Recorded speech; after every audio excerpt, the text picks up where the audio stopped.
Bonsoir à tous. Je suis Maman Tété. Nous avons un problème, il y a asthme.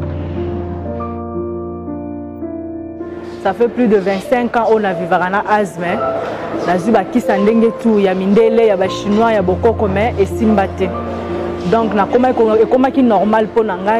Ceux qui n'ont pas toujours na kisi ya pomper na saki na ngala kozanga tout mais qui soit nezanga te na saki.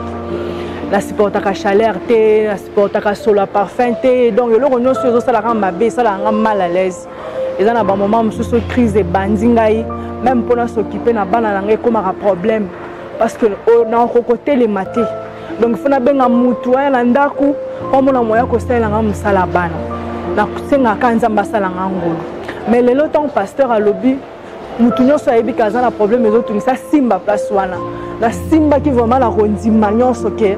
As mais voilà quel que soit la famille, ya bako ko langai, ngai etalinga ite, ngai naza mwana la réserve, il faut naza la l'aise, il faut naza la bonne santé.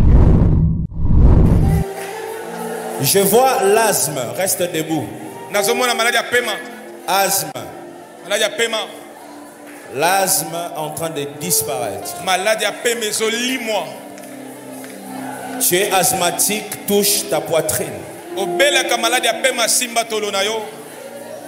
Plorisetea indeligaos. Tu es asthmatique, touche ta poitrine. Je vois cette maladie en train de partir. Tu vas sentir là où tu es comme un caillou en train de quitter ta poitrine. Là maintenant, au nom de Jésus, que cette pierre qui t'empêchait de respirer, où que tu sois, ici ou en dehors de cette église, que cette pierre tombe maintenant. Que cette pierre tombe maintenant. Pendant que je parle, fais des mouvements, respire. Aspire, expire, fais-le. Pendant que je parle, fais-le. Toi qui es asthmatique, fais-le. Vas-y, vas-y. Vas-y. Vas-y. Au niveau de ta poitrine, vas-y. La simba qui na motema langa mobimba. Et kaka maloba lobi, na sentir on dirait libanga moko, ils ont déplacé na poitrine nanga. Donc na sentir ango.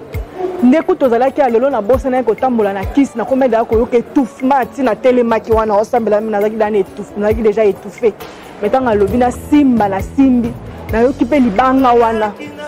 Ezo tambolanga et puis na yoki fraîcheur moko na motema.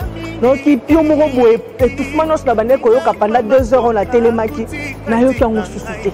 En tout cas, nzamba zali ba maman surtout ba maman, so ba maman de foi te négligeaka maka mususu. Mais tu négliges la prière. Tu es na cité Bethel azali niti la kobela mutu. Soko za na cité Bethel zalaka na kondima. Nzambe oyo lobo yaka kolekisa air mais ngata on a tika kandaku nanga na yaka awa de fois na tika bana nga bango moko mutu azate na ndaku. On a yebi ke sika na okende. Le seul mutu ko batela bana nga isaka mutu na yeko lukawana. Yango lelo vraiment la ntina lo baba zoka pio moko boye puta lelo banda tongo na pompe ventoline te nzambe na nga sali nzamba cité Bethel azana bomoy mutu soka moninga wa rondima teke na belaka asthme mais la belaka la souffre vraiment pendant plus de 25 ans na pomparaka ventoline.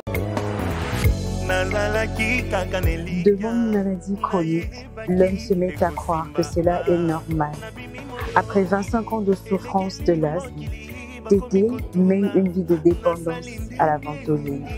Mais derrière les gestes prophétiques se cache une puissance.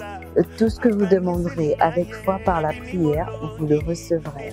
Devant une maladie chronique, l'homme se met à croire que cela est normal. Après 25 ans de souffrance de l'asthme, Tété mène une vie de dépendance à la ventoline. Mais derrière le geste prophétique se cache une puissance. Tout ce que vous demanderez avec foi par la prière, vous le recevrez.